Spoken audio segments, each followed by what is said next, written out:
हमारा अगला शब्द है फिलैंडर। तो ये जो वर्ड है फिलैंडर, ये एक वर्ब है, यानी कि एक क्रिया। इसका मतलब होता है जब कोई आदमी, स्पेसिफिकली एक आदमी, एक के बाद एक बहुत सारी वुमेन के साथ कैजुअल रिलेशनशिप्स में एंटर करता है। अगर बिल्कुल आसान शब्दों में समझे ना, तो इसका मतलब है एक से ज्यादा महिलाओं के साथ अफेयर रखना। चलिए, इसका इस्तेमाल एक सेंटेंस में देखते हैं ताकि और क्लियर हो जाए। Despite being married, the politician was known to Philander.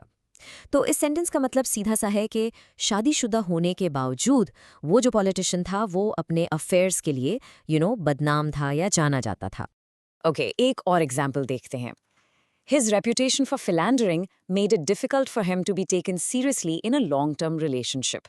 यहाँ पर ये कहा जा रहा है कि उसकी इस फिलैंडरिंग की आदत की वजह से उसकी इमेज ऐसी बन चुकी थी कि कोई भी उसको एक सीरियस लॉन्ग टर्म रिलेशनशिप के लिए आगे कंसिडर ही नहीं करता था। मतलब लोग उससे सीरियसली नहीं लेते थे। और अब हमारा तीसरा सेंटेंस है, the novel's main character is a charming rogue who philanders his way through the city. इसका मतलब है कि जो नॉवल का मेन कैरेक्टर है वो बहुत चार्मिंग है, आकर्षक है, पर थोड़ा बदमाश किस्म का है, और वो पूरे शहर में घूम घूम कर कैजुअल रिलेशनशिप्स बनाता रहता है। ये शब्द आपको रियल लाइफ में, जैसे न्यूज हेडलाइंस में भी मिल सकता है। For example, CEO force to resign after being accused of philandering. तो इसका मतलब क्या हुआ? मतलब ये कि एक कंपनी के CEO को रिजाइन करना पड़ा क्योंकि उन पर इस तरह के अफेयर्स यानी फिलैंडरिंग का आरोप लगा था। तो आप समझ सकते हैं कि ये कितना सीरियस एक्यूजेशन हो सकता है। चलिए, अब इसके कुछ सिनोनिम्स देखते हैं, यानी समानार्थी शब्द।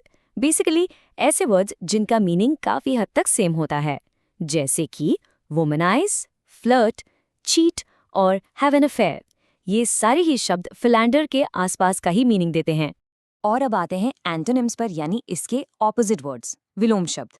तो इसके एंटोनिम्स क्या होंगे? Simple, be faithful, commit, stay loyal और सेटल डाउन।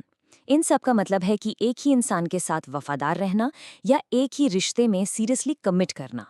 तो आई होप आपको ये वर्ड फिलैंडर अब बिल्कुल क्लियर हो गया होगा। बस आज के लिए इतना ही, मिलते हैं नेक्स्ट वीडियो में। Happy learning, bye.